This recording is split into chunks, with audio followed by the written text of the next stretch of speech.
Recordar no es solamente sacar información de atrás. Recordar es agarrar esa experiencia y traerla al presente y conectarlo con una acción. Cuando hablamos de recordar cosas que Dios ha hecho en nuestra vida, es ir a ese momento, recordarlo en mi presente y vivir mi presente de acuerdo a eso que recordé. Y recordar esos momentos de la fidelidad de nuestra vida, de Dios en nuestra vida, y nos traen confianza en el presente y esperanza para el futuro.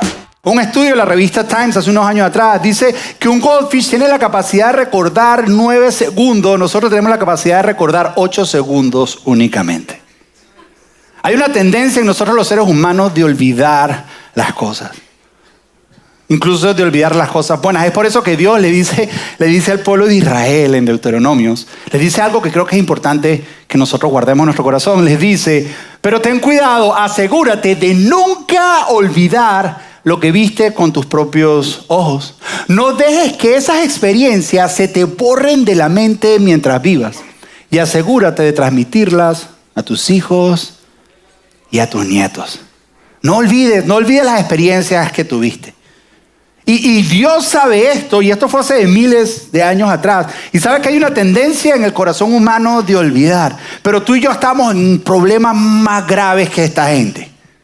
Porque según la revista Salud y Mente, dice que la tecnología está dañando nuestra capacidad de recordar.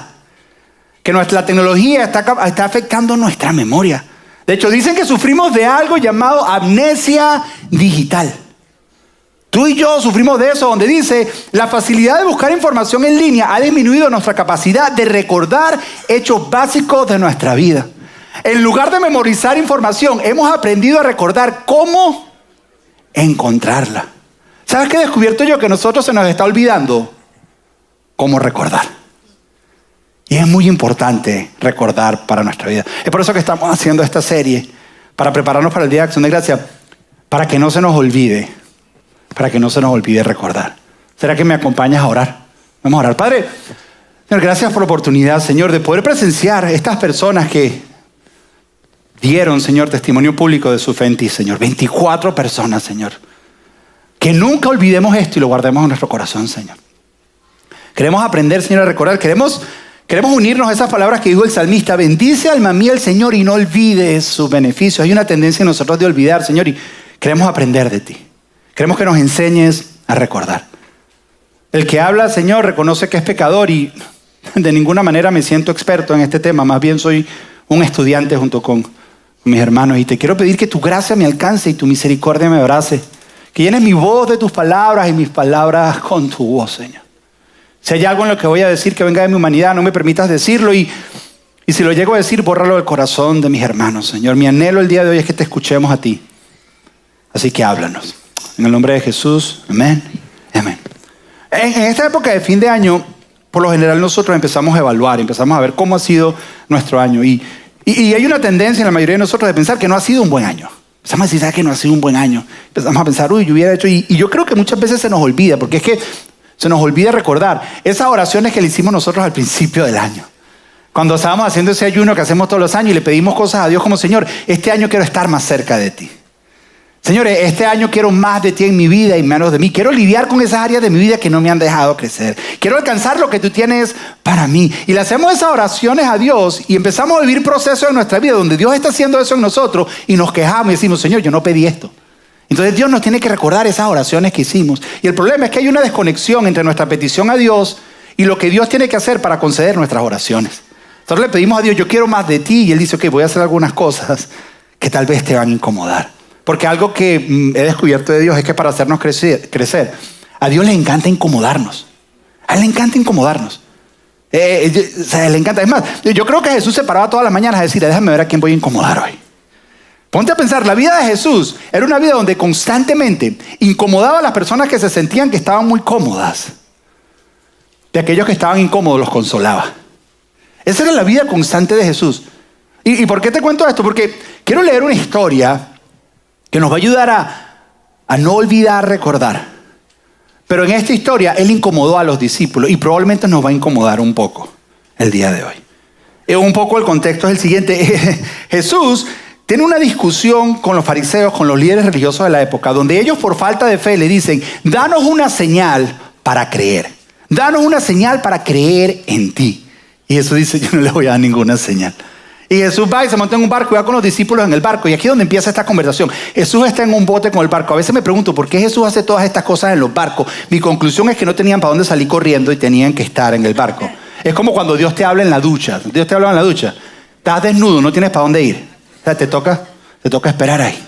Yo creo que les hablaba en los barcos y aquí ocurre algo bien curioso en el barco, donde dice lo siguiente, dice, pero los discípulos, eso mientras estaban en la barca, los discípulos se habían olvidado, ¿sí? Porque es que tenemos una tendencia a olvidar. Los discípulos se habían olvidado de llevar comida y solo tenían un pan en la barca.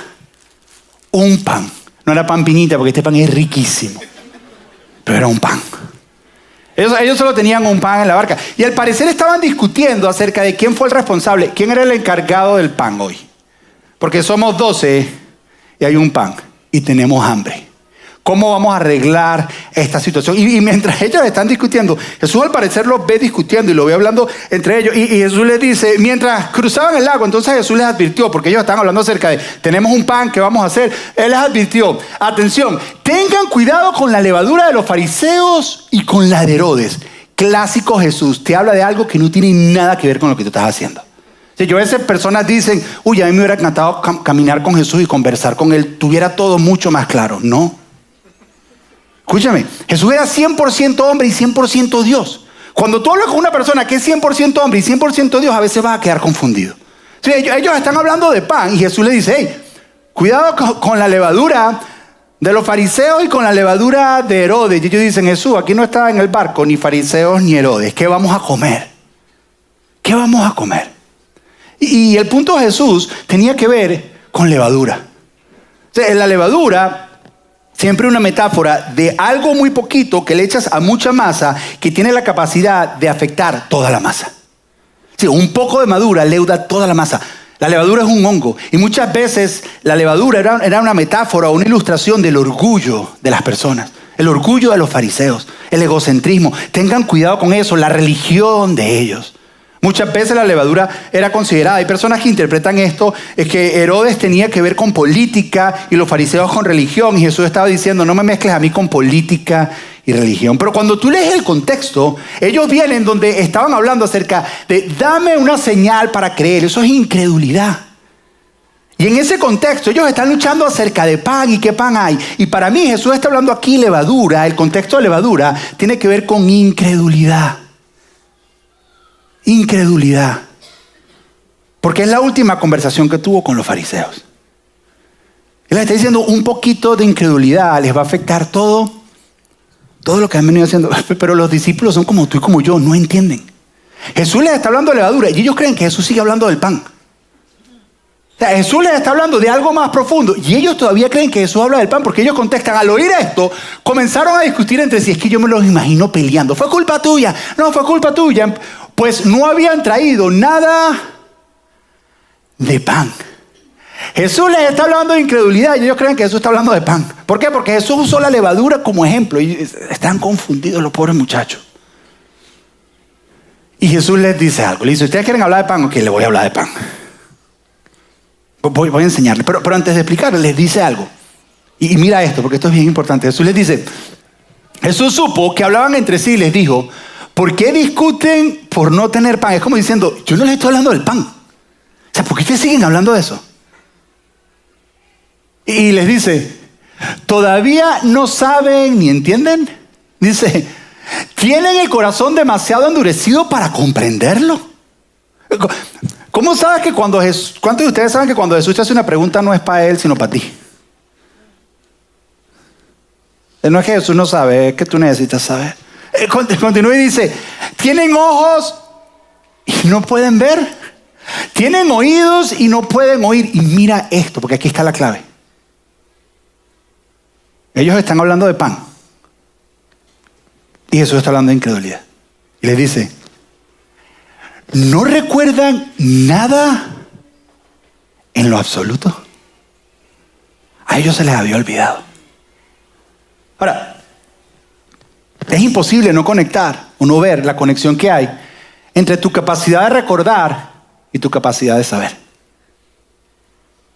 Hay una conexión entre tu capacidad de recordar y tu capacidad de entender algo en tu vida. Si no recuerdas, no sabes. Si no recuerdas, no entiendes.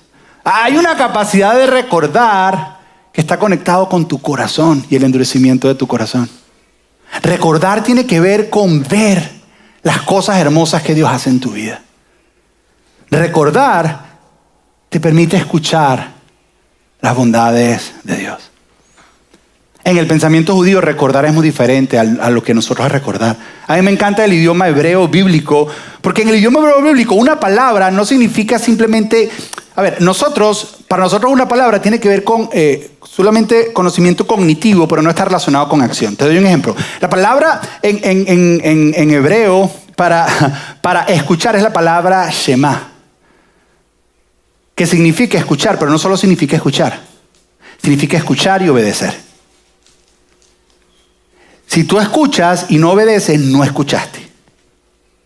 Mamá, que estás acá, ¿cuántas veces le has dicho a tu hijo, no me escuchaste que te dijera que arreglaras el cuarto?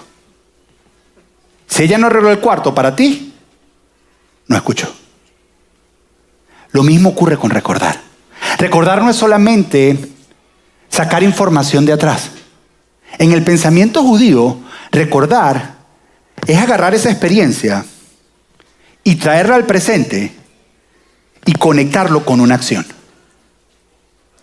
Agarras esa experiencia, la traes al presente y lo conectas con una acción. Te doy un ejemplo. De repente estás tranquilo, recuerdas que un amigo tuyo cumple años y lo llamas. Recordaste y lo llamaste. Ahí recordaste. En el pensamiento judío, si solo te acordaste y no lo llamaste, eres un mal amigo y no recordaste. Lo mismo ocurre cuando hablamos de recordar cosas que Dios ha hecho en nuestra vida. Es ir a ese momento, recordarlo en mi presente y vivir mi presente de acuerdo a eso que recordé. Nuestra vida es una historia. Y recordar esos momentos de la fidelidad de nuestra vida, de Dios en nuestra vida, alimentan nuestra confianza en Dios. Nos enseñan lecciones y nos traen confianza en el presente y esperanza para el futuro. Entonces Jesús le pregunta, ¿es que ustedes no recuerdan absolutamente? ¿Por qué ustedes están hablando de pan? ¿Ustedes no recuerdan absolutamente nada? Tengo una pregunta. ¿Por qué los discípulos están preocupados por el pan? ¿Por qué crees tú? Cuéntame, cualquiera. Porque tienen hambre. Y porque tienen un pan y son 12 muertos de hambre. ¿Cómo va a repartir uno entre 12? Nos vamos a morir de hambre. Y por eso están buscando al culpable. Y Jesús le dice que ustedes no recuerdan nada. Entonces Jesús dice, ok, ¿quieren hablar de pan? Les voy a refrescar la mente. Y Jesús les dice, cuando alimenté a los 5,000 con 5 panes, ¿cuántas canastas con sobras recogieron? 12, contestaron ellos. Están peleando por uno y ustedes son 12. Yo con 5 panes alimenté a 5,000. Y sobró. Siguen peleando por pan, muertos de hambre. Y luego le dice, y cuando alimenté a 4,000 con 7 panes, ¿cuántas canastas grandes con sobra recogieron? 7, le dijeron. ¿Todavía no entienden? Les pregunto. Ustedes están peleando por pan. ¿Y acaso se les olvidó? O sea, a los discípulos se les había olvidado lo que Jesús había hecho. Ahora, quiero poner una queja oficial contra mi profesora de religión. A mí nunca nadie me había dicho que Jesús hizo el milagro de la alimentación de la multitud 2 veces. 2 veces. Yo siempre pensaba que era una sola vez y que se habían equivocado en los números. Escúchame, Jesús lo hizo 2 veces. Un mes alimentó 5,000. En un momento alimentó 5,000. Pasaron unos meses y luego alimentó a 4,000 más. Lo hizo 2 veces. Lo cual nos recuerda, escúchame, que si Dios lo hizo una vez, Él lo va a hacer otra vez. Que si Dios te sanó, Él te va a volver a sanar. Que si Dios te restauró, Él te va a volver a restaurar. Que si perdiste el trabajo y Dios te consiguió un trabajo, estás sin trabajo, Dios te va a volver a conseguir un trabajo. Que si Dios lo hizo una vez, Él lo va a volver a hacer. Ahora, un dato curioso es que el milagro de la multiplicación o la alimentación de la multitud es el único milagro, aparte de la resurrección, que aparece en todos los relatos de la vida de Jesús. Mateo, Marcos, Lucas y Juan. Es el único. Y creo que vale la pena que hagamos una observación. Porque a ellos se les había olvidado algo y creo que es importante recordar lo que a ellos se les había olvidado. Pero entonces, para hacer eso quiero hacer un juego con ustedes. ¿Tú te acuerdas? No sé si en los juegos esos donde a veces de pasatiempo, donde te ponen una imagen y otra imagen y tú tienes que encontrar la diferencia. Sí lo han jugado, si sabes cuáles son. Ahora los hay digitales. Estás ahí viendo ahí. ¿Sí lo saben cuáles son? Yo propongo jugar a mirar ambas y ver cuáles son las diferencias. Para ver, al encontrar esta diferencia, ¿qué se nos ha olvidado recordar? ¿Quieren hacer conmigo? La primera es más para mí que para ti, pero igual, tengo que mencionarlo porque está ahí. Y es que en ambas ocasiones, había mucha gente y un problema. ¿Por qué te digo que es para mí? Porque siempre que hay gente hay problemas. Y yo era feliz siendo músico. Y Dios me llamó a pastorear gente. A mí me encantaba pastorear la música. Y yo he entendido que cada vez que hay gente, hay problemas. Siempre hay problemas. Y a veces se nos olvida recordar eso, que los problemas son parte de la vida. Además, hay personas que me dicen, yo me voy de esta iglesia. Es mucho problema acá. Y se van para otra iglesia sin darse cuenta que el problema lo llevan dentro de ellos. Y a donde sea que hay personas que no, me voy para otro país a comenzar de nuevo y se les repite lo mismo. ¿Por qué? Porque el problema no te persigue, está dentro de ti. Porque donde hay gente, hay problemas. Y a veces se nos olvida recordar eso. Pero tal vez lo más hermoso es que en ambas ocasiones la Biblia dice, en ambas, en los 5,000 y en los 4,000, que Jesús tuvo compasión. Cuando alimentó a los 5,000, Él dice que vio a las personas como ovejas sin pastor. Cuando alimentó a los 4,000, dice que Jesús miró a los discípulos y dijo, siento compasión por ellos, vamos a darles de comer. Es el único lugar en toda la Biblia donde Jesús era un hombre de compasión, pero que Él expresa, siento compasión. Ahora, es bien interesante porque Jesús no estaba sintiendo compasión por el estado espiritual de ellos, sino porque tenían hambre.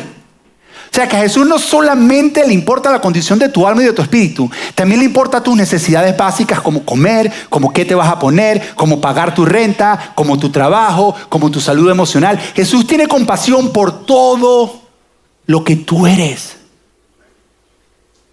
Él tuvo compasión. Él no dijo, ay, pobrecitos, no son maduros espiritualmente. Dijo, pobrecitos, no tienen que comer. Él sintió compasión.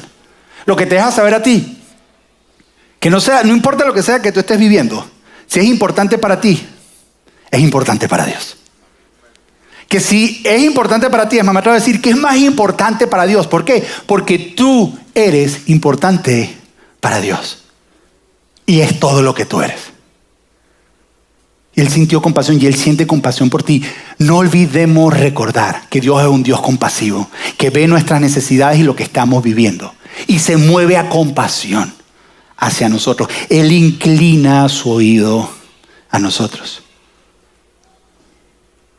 Lo otro que observo es que en ambas ocasiones los discípulos hicieron la pregunta equivocada. Yo he descubierto que la preocupación es el resultado de las preguntas equivocadas. La preocupación y la ansiedad que sentimos es el resultado de las preguntas equivocadas. Jesús lo dijo así, Mateo capítulo 6. No se preocupen por nada diciendo, ¿qué me voy a poner de vestir? No se preocupen por nada diciendo, ¿qué voy a comer? No se preocupen por nada diciendo, ¿qué voy a beber? ¿Sí? Porque la preocupación es el resultado de las preguntas equivocadas. Me cuestiono, ¿será que la preocupación que tú tienes es porque te estás haciendo las preguntas que no son? ¿Será que la preocupación que tú sientes que estás diciendo, ¿y cómo voy a hacer para llegar a Navidad? ¿Y cómo voy a hacer para pagar la renta? ¿Y cómo voy a hacer si no dan el bono? ¿Y cómo voy a hacer? Siento una pelota aquí. ¿Será que es un cáncer? ¿Será que la ansiedad y la preocupación que tú tienes realmente viene porque te estás haciendo las preguntas equivocadas? En ambas ocasiones, aquí preguntaron, ¿dónde vamos a tener dinero para comprarle pan a tanta gente? Y aquí dijeron, estamos en un lugar desolado, ¿dónde vamos a encontrar pan para tanta gente? Estaban haciéndose la pregunta equivocada y eso desarrolló preocupación en ellos en ambas ocasiones. Pero en ambas ocasiones Jesús hizo la pregunta correcta. En ambas ocasiones Jesús dijo, ¿cuánto pan tienen? Si nosotros entendemos el poder de esa pregunta. Mira a la persona que tienes al lado y dile, ¿cuánto pan tienes? No, dile, ¿cuánto pan tienes? Dile, ¿cuánto pan tienes? Entonces, ellos dicen, no tenemos nada. Y Jesús dice, ¿cuánto tienen? Esta pregunta te mueve de la preocupación a la acción. Esta pregunta te mueve a estar tú preguntándote, ¿cuánto pan tengo? Y Jesús te dice, ¿cuánto pan tienes? Y ellos tienen que empezar, ¿cuánto pan tenemos? Tienen que empezar a buscar cuánto pan hay. Entonces, de la preocupación te mueve a la acción.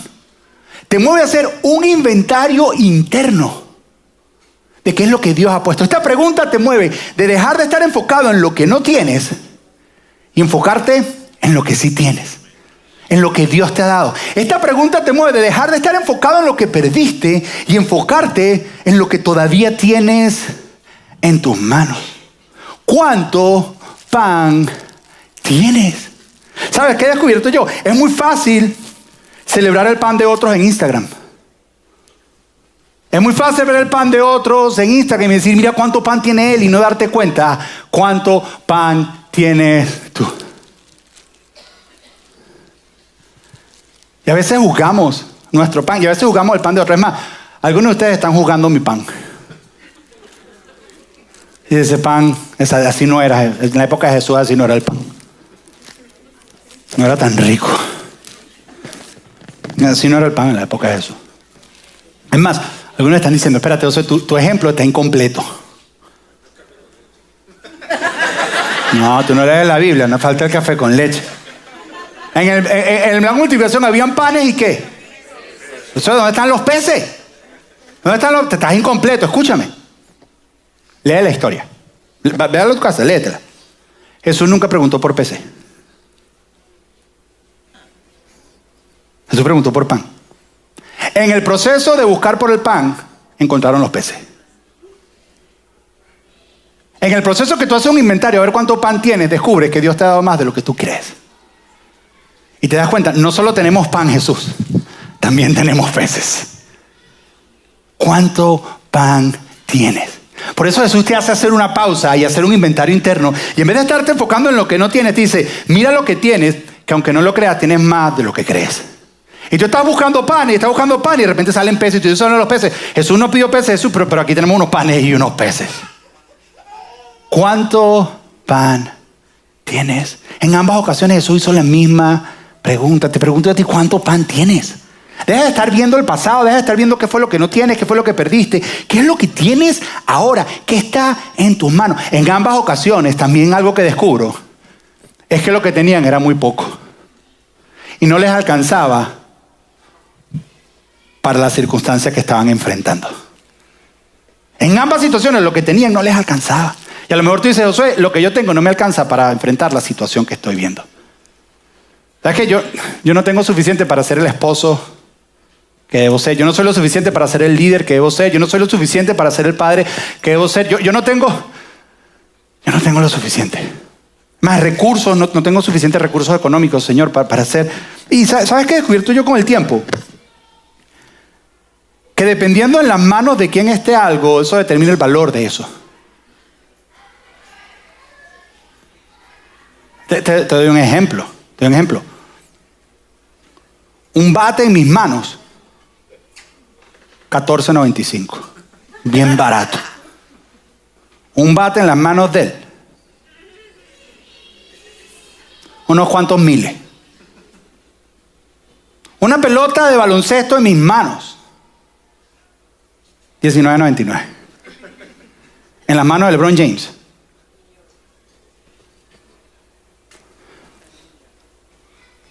Era poco, pero lo pusieron en las manos de Jesús.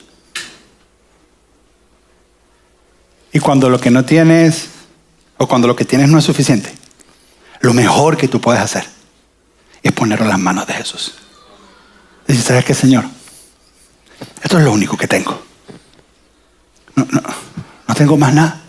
Son unos panes y unos peces. Y esto no me va a ayudar a alimentar a esta multitud. Pero en tus manos es diferente. Pero ¿sabes qué descubro? Que en ambas ocasiones, Jesús lo tomó, lo bendijo y lo regresó. Yo no sé si tú te has dado cuenta, pero este es el milagro más ineficiente de Jesús. La Biblia dice que eran 5,000 en un caso sin contar mujeres y niños. Estamos hablando que probablemente eran 15,000 personas. En el otro eran 4,000, probablemente eran 12,000 personas. 15,000 personas. Y Jesús lo bendice. Y el pan no se multiplica en las manos de Jesús. Él le regresa el mismo pedazo de pan. Los mismos 5 panes. Los mismos 7 panes. Escúchame, Jesús pudiera haber hecho como mi bella genio, así. Empezaba a llover pan del cielo. Empezaba a hacer así y salía panes al lado de ellos. Y ellos podían agarrar los panes y comer. Pero Jesús se lo entregó a los discípulos, escúchame. Porque fue en la interacción donde ocurrió el milagro. Ellos tenían panes y ellos empezaron a interactuar con la gente. Empezaron a decir, hola, ¿cómo estás? Mira, un pancito ahí, toma, para que tengas. Pero ellos, agárralo. Le estoy regalando un pan, chica.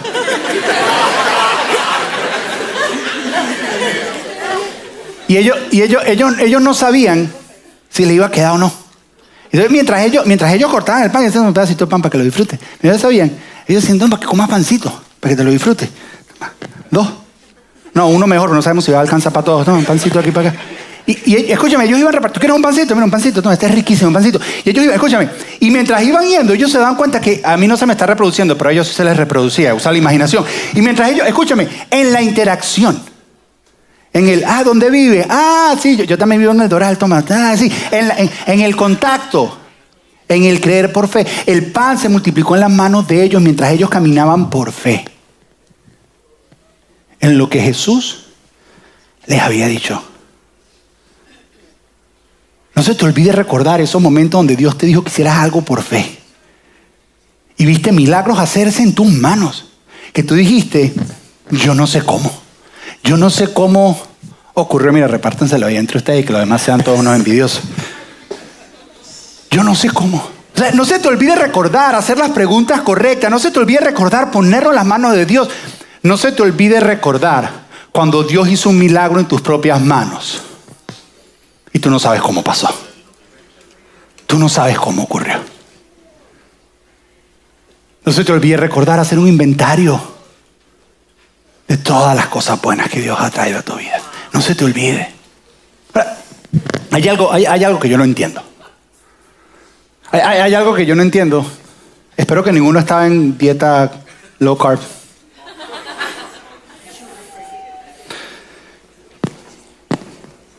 Yo no entiendo. O sea, yo entiendo a los discípulos en los 5,000, que ellos se hayan preocupado. ¿Por qué? Porque un montón de gente y tenemos solo unos pan, no tenemos que comer. Yo lo entiendo.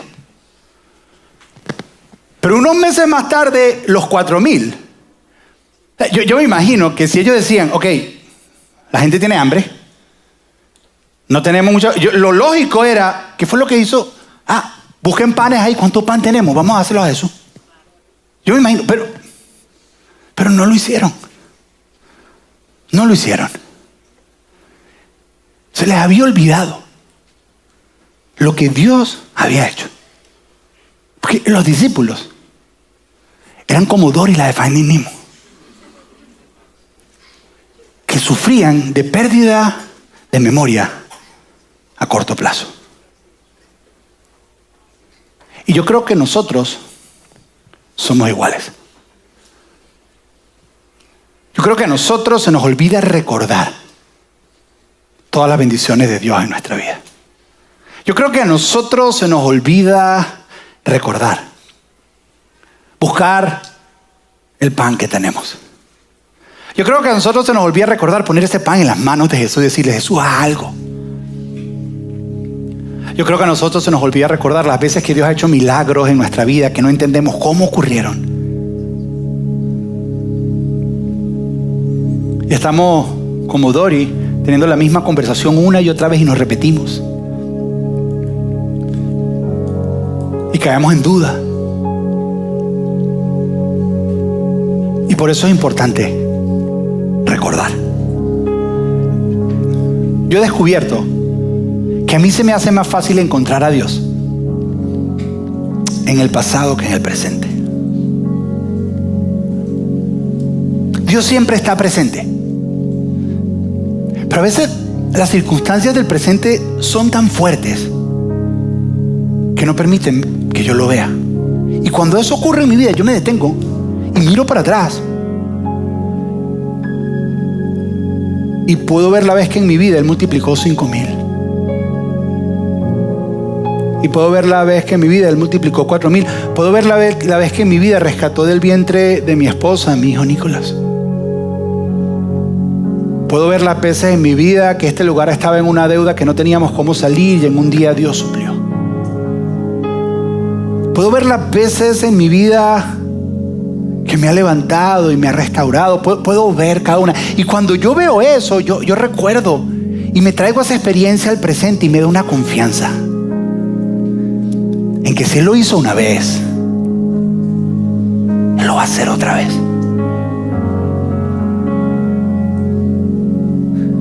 Y me da una esperanza hacia el futuro. El Salmo dice: el Señor es mi pastor, nada me faltará. Dice: tu vara y tu callado me infunden aliento. ¿Alguna vez tú te has preguntado por qué una vara y un callado infunde aliento? Hay una práctica en los pastores. Era escribir cuántos leones o cuántos osos habían vencido en la vara o en el callado. Y en los momentos difíciles, el pastor, con todo el tiempo libre que tenía, recordaba cuántas veces Dios lo sacó y lo venció. Cuántas veces Dios peleó. Por eso es que cuando David va frente a Goliat, dice: no, yo no tengo armaduras, pero yo he vencido osos y leones. ¿Qué está haciendo él? Él se está refiriendo a su vara y su callado. Yo he visto lo que Dios ha hecho en mi vida. Y si lo hizo una vez, lo va a hacer otra vez, porque su vara y su callado me infunden aliento. El problema es que nosotros estamos como Dori, repitiendo la misma conversación una y otra vez, y no nos detenemos a ver que Dios ha sido bueno, que su fidelidad nos persigue cada momento. Cierra tus ojos ahí donde estás.